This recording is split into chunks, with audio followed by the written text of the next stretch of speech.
قرآن مجید میں کم از کم 25 آیتیں ہیں جس میں لکھا ہے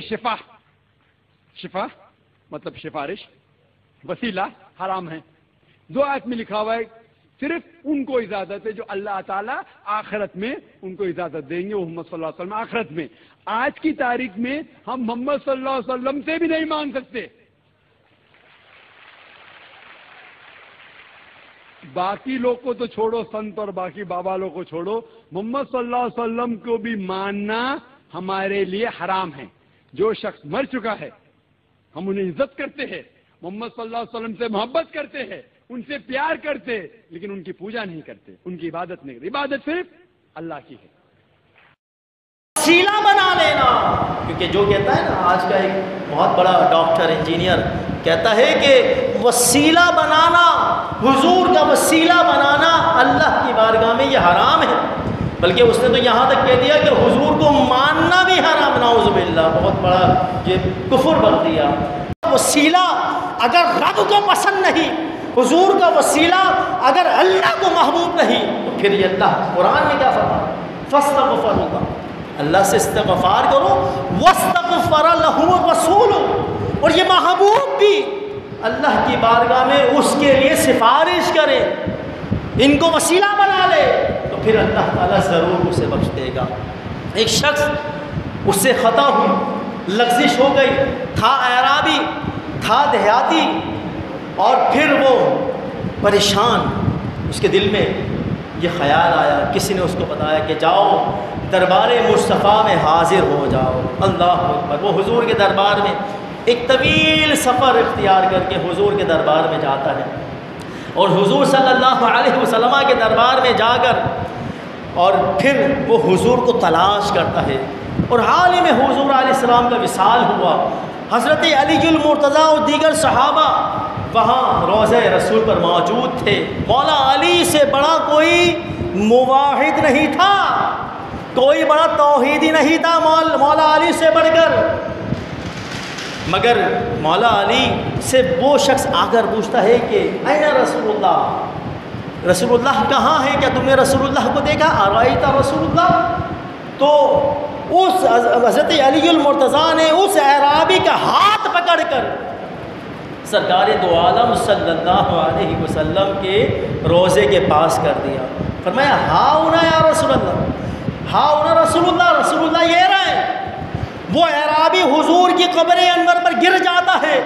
اور قبر کی مٹی اٹھا کر اپنے اوپر ڈالتا ہے۔ اس کی تفسیر میں وَلَوْ أَنَّهُمْ ظَلَمُوا، اس آیت کی تفسیر میں بڑے بڑے مفسرین نے یہ کوئی آپ کو جھوٹا قصہ، جھوٹی کہانی نہیں سنا رہا، بلکہ علامہ آلوسی، علامہ اسماعیل حقی، بڑے بڑے مفسرین، نام گرامی، صدیوں پرانے مفسرین، انہوں نے اس آیت کی تفسیر میں یہ واقعہ کہ وہ اس حکایت کو نقل فرمایا۔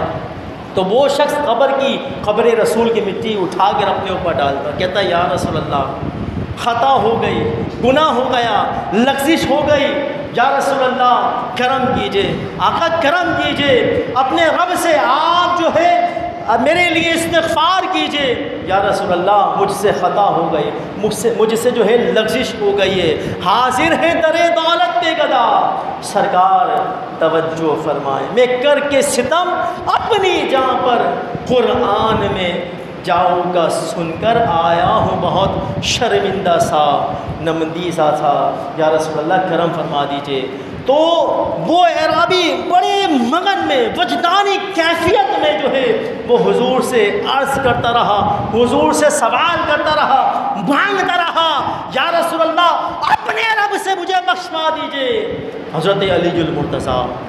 اور کثیر صحابہ حضور کے روضے کے پاس موجود تھے۔ اس بات کو مفسرین لکھتے ہیں کہ روضے سے آواز آتی ہے، کہہ دو سبحان اللہ، اور بلند آواز سے کہیں سبحان اللہ۔ روضہ رسول سے آواز آتی ہے کہ جا میں نے تجھے تیرے رب سے بخشوا دیا۔ علامہ قسطلانی شارح بخاری المواہب لدنیا کے اندر نقل فرماتے ہیں، آپ اس پر حاشیہ لکھتے ہیں اور اس کی وضاحت کرتے ہوئے لکھتے ہیں کہ گویا کے روضے سے یہ آواز آتی ہے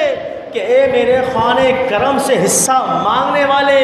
جس عقیدت اور جس محبت کے ساتھ تو اللہ سے سوال کر رہا تھا، اگر تو میری ساری امت کے لیے بخشش کا سوال کرتا تو ساری امت کو اللہ بخش دیتا۔ تو یہ وسیلہ مصطفیٰ کی برکت ہے، یہ روزہ مصطفیٰ کی برکت ہے۔ اللہ رب العزت ہمیں بھی اس در کو، اس روزے کو دیکھنے کی جو ہے سعادت نصیب فرمائے، شرف نصیب فرمائے، آمین بجاہ النبی الامین صلی اللہ علیہ وسلم۔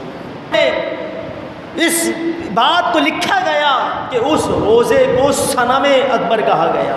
کہ بہت بڑا یہ بت خانہ ہے، لوگ پوجا کرتے ہیں، اس طرح کی باتیں لکھی گئی، جبکہ میرے آقا مولا اس غیب کے علم سے اچھی طرح واقف تھے۔ امام مالک نے اپنی موطا امام مالک کے اندر اس بات کو لکھا کہ حضور علیہ السلام یہ دعا فرما رہے تھے، اللہم لا تجعل قبری وطنا یعبد، کہ مالک و مولا میری قبر کو بت خانہ مت بنانا، میری قبر کو ایسا جو ہے بت نہ بنانا جس کی وہاں پر آ کر لوگ عبادت کریں، پوجا کریں، کیونکہ یہود و نصارہ نے اپنے انبیاء اور صالحین کی قبروں کو پوجنا شروع کر دیا، اس کے آگے سجدے کرنا شروع کر دیے، ان کو بت خانہ بنا لیا۔ حضور علیہ السلام نے جب ان واقعات کو ملاحظہ فرمایا تو حضور کو یہ خوف ہوا، یہ ڈر ہوا کہ میرے وصال کے بعد کہیں ایسا نہ ہو کہ میری امت میری قبر کو بت خانہ بنا لے۔ تو حضور کی یہ دعا قبول ہوئی، حضور علیہ السلام کی یہ دعا قبول، اور آج صدیاں گزر گئی ہے، کوئی حضور کی قبر کو سجدہ بولے، کوئی حضور کو پوجتا نہیں۔